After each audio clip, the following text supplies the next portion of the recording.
Hey,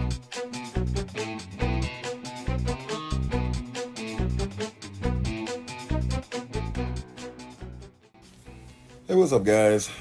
So I wanted to start this episode off with this new Illuminati team. And so I've had a chance to chat with Up Dog. I saw Mobile Gamer's video with Up Dog and Dorky Dad, chatted with Desir, and just recently, just Flint a little while ago. And, you know, my thoughts stay the same. I just think that it's just not worth buying this team.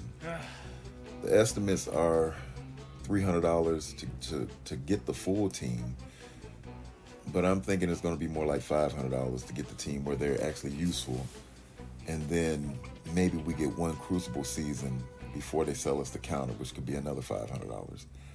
And I just don't think that's worth it for anybody in the game. You know, if you got the millionaires, billionaires, that's fine. Let them go ahead and spend it, keep the game going. But for CC, I think the main goal still has to be just to get where you're placing, to get diamonds. And for the most part, I see the top 200 being reshuffled, and you'll just have a new top 200, and then those guys in the top 200 will now be competing for top 500.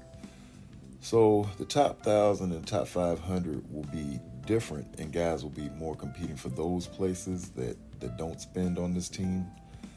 And then you have the 1% and 10% and so on and so on. And I think as you get to the top 1%, I think things don't change drastically from this team. I think the addition of Mephistos will change the game a bit, but not so much as far as the ranking goes and rewards after the 1%. And so that takes me over to Dark Dimension, DD7. And I think that just is more incentive for me to push for DD7. Not that the rate will be changed much.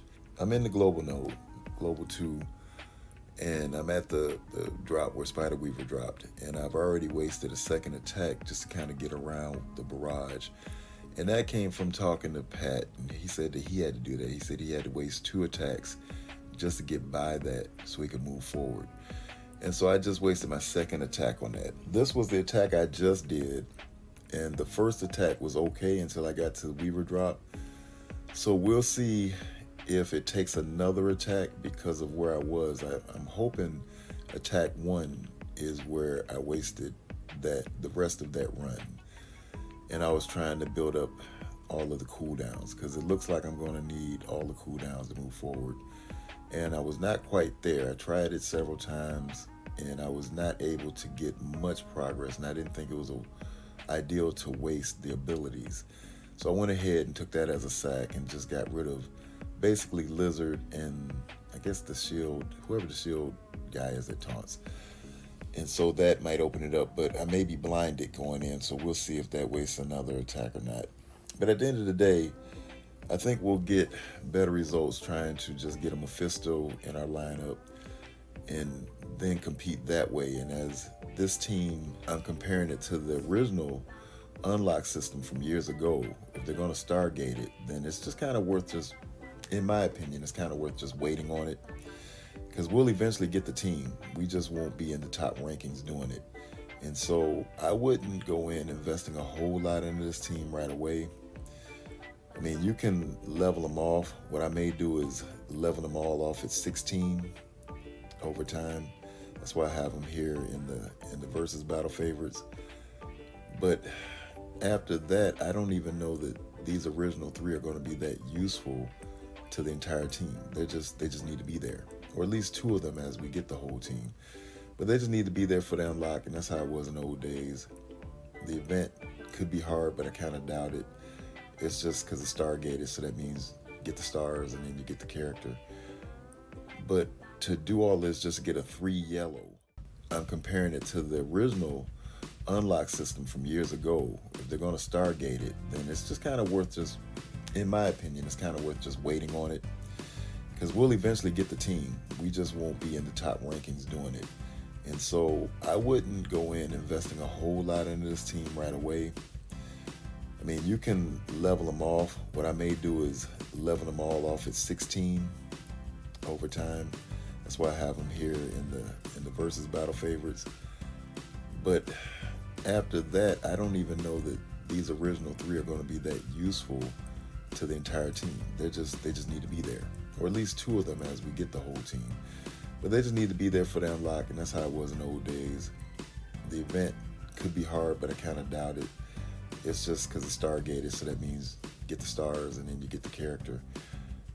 But to do all this just to get a free yellow unlock, and then we don't know what the cost is going to be to get more stars or to even get red stars, and then we have no idea how long we're going to have that team before they produce a counter. It's just, to me, it's just a big waste. So with that said, this is the matchmaking, and I see a lot of guys in here that I've battled before. Loki Vogue, I know G-Skill was in one of the matchmakings. Stark, I battled him. Shuey, Saucebox, all recently battled all those guys. I have seen the real Derek WX before. I maybe battled him. The only one I'm not sure about is Anubis, and maybe I battled him. So we're all in this again together with this matchmaking. I went 3-0 last week, and that was really in taking risks and trying to have a stronger offense. And it didn't pay off because I wasn't able to one-shot everything. A lot of that was due to me making mistakes, misplays. And I did have some teams, I guess in the last two trials, 2 and 3, defensive teams that is, that held. And that was a plus. But at the end of the day, I don't think it's the safe play. And so I'm going to go with the safe play for the rest of the season. Where I'm at now is more crucial just to stay in D3. It would take a 6-0 run to the end of the season to even try to get to M1. I mean, anything's possible, but I'm not banking on that. The idea is just stay D3, and hopefully we don't drop, and I can make progress from there going into the next season. With that said, this is the defense I'm going to run. And so Infinity Watch is back on defense with Quicksilver just for the RNG factor. We know they'll get beat. They'll come in with a Pegasus. Most likely they could come with an Eternals team of some type, but most likely it'll be the Pegasus counter, and we have an idea where that score will fall. So that's something to kind of bank on when you're looking at trying to strategize your defense. And so it'll be an average score. Some guys can get a slightly higher average score, but most guys get average or below average because of the Quicksilver being in here and just how it plays out. So at the moment, I'm debating on whether I want to put Sasquatch into Room 2 or Absorbing Man. But I'm going to run this team with Nightcrawler just because it limits the counters. And so that's the idea here, is just to limit the counters and make a strong push on with this Old Man Logan team as best as possible.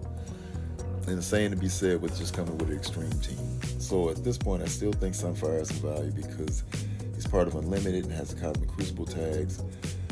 And then we have basically a 3-piece Unlimited and a 3-piece Extreme. Guys can still beat it with the typical counters like a Masters of Evil or a Superior 6, and that's ideal because that's what we count on. So if we're looking at the first room being Pegasus and then maybe a Cabal or some type of APOC Horseman team or something like that, and then you move on to Masters of Evil or Superior 6, then you have an idea of what the score will be and how you can try to beat that score. So let's go through the ranking of my opponents. Shuey's at the top, and he's growing even more. So he's getting close to 125 mil. He's at 123 mil plus and almost 4 mil STP. So he's definitely making a lot of progress in DD7. He's got a lot of G19 tunes. Not to mention he does have Mephisto. The question is this a baby Mephisto or a big Mephisto?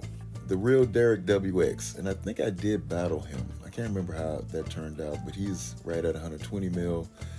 And so he may be slightly ahead of me when it comes to the DD7, looking at his STP.